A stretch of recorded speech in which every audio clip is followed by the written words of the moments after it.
Hello guys, അപ്പോൾ ഇന്ന് വിഷുവിൻ്റെ തലേദിവസമായിട്ട് അമ്മ കുറച്ച് സംഭവങ്ങളൊക്കെ വാങ്ങിയില്ല. അപ്പോൾ ഞാൻ വിചാരിച്ചു ഞാൻ വാങ്ങാൻ പോവാന്ന്. അമ്മ പറഞ്ഞിട്ട് തന്നെയാണ് കേട്ടോ. 2 മണിക്ക് ശേഷമാണ് ഞാൻ പോവാന്ന് വെച്ചത്. പാലും വാങ്ങി കൈയോടെ ഈ സംഭവങ്ങളും പറഞ്ഞതൊക്കെ വാങ്ങിയിട്ട് വരാമെന്ന് വെച്ചു. അമ്മ പറഞ്ഞ സംഭവം കുറേയൊക്കെ തിരഞ്ഞിട്ടാണ് എനിക്ക് കിട്ടിയത്. അപ്പം ഞാൻ എൻ്റെ ഭാഗം കുറച്ച് സംഭവങ്ങളൊക്കെ കിട്ടണേക്കാളും മുമ്പ് പിന്നെ വൈകിട്ടാകുമ്പോഴത്തേനും അമ്മ തീരുമാനിച്ചു സിനിമയ്ക്ക് പോകാമെന്ന്. ട്രെയിലർ നോക്കിയപ്പോൾ വർഷങ്ങൾക്ക് ശേഷം അടിപൊളി, അത് കാണാൻ പോകാമെന്ന് വെച്ചു. അപ്പോൾ എന്തോ 3 മണിയുടെ ഷോ ലേറ്റ് ആയിട്ടാണ് തുടങ്ങിയത്. നമ്മൾ 7 മണിയുടെ ഷോ ആയിരുന്നു ബുക്ക് ചെയ്തിരുന്നത്. അന്ന് എന്തോ 8 മണിയൊക്കെ കഴിഞ്ഞു നമ്മൾ കയറുമ്പോൾ.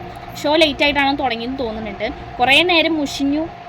അടുത്തുള്ളവരൊക്കെ വന്ന് നോക്കിയപ്പോൾ കുറേ പേരൊക്കെ വരുന്നുണ്ടായല്ലോ. അപ്പോൾ ഞാൻ ചോദിച്ചു ഇവരൊക്കെ എന്തിനാ സിനിമ കാണാൻ വന്ന്? 7 മണിയുടെ ഷോയ്ക്ക് 8 മണി ആകുമ്പോഴാണോ കയറി വരിക? അപ്പോൾ നേരത്തെ വന്നായിരിക്കും. ഈ ബാഗിലാണെങ്കിൽ നമുക്ക് മുന്നേ അറിയായിരുന്നു നമുക്ക് സിനിമ കാണാൻ പോകുന്നത്. അങ്ങനെ ഞാൻ കുറച്ച് സംഭവങ്ങളും സ്നാക്സും ഒക്കെ ഉള്ളിൽ ചെന്ന് കഴിക്കാനായിട്ട് വാങ്ങി വെച്ചു. എന്ന് വെച്ച് കഴിഞ്ഞാൽ അവിടെ പോയിട്ട് ഇനി വാങ്ങാൻ വേണ്ടി കഷ്ടപ്പെടണ്ടല്ലോ. ആദ്യത്തെ ഇതൊന്നും അമ്മ ചിലപ്പോൾ വാങ്ങി തന്നില്ലെങ്കിലോ. ബ്രേക്ക് ടൈമിൽ വേണം, നമ്മൾ ഇൻ്റർവെല്ലിന് വേണം പോകാനായിട്ട്.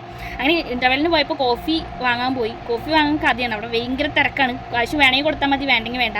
നമ്മൾ എന്തെങ്കിലും കാശൊക്കെ കൊടുത്തിട്ടാണ് വന്നത്. അതിൽ ഷുഗർ ഉണ്ടായിരുന്നില്ല. വീണ്ടും കയറി വന്ന് നമ്മൾ വീണ്ടും അവൻ്റെ അടുത്തേക്ക് പോയിട്ട് ഞങ്ങൾക്ക് ഷുഗർ കിട്ടിയില്ല എന്ന് പറഞ്ഞാൽ അതിൻ്റെ നല്ല കമ്പനിയായി. എന്ന് വെച്ച് കഴിഞ്ഞാൽ ഞാൻ കുറേ നേരം ക്ഷമിച്ച് നിന്നേ. പിന്നെ നമ്മൾ കൊണ്ടുവന്ന സ്നാക്സൊക്കെ സിനിമ സ്റ്റാർട്ടിങ്ങിന് തന്നെ നമ്മൾ കഴിച്ചു തുടങ്ങിയിട്ടാണ്.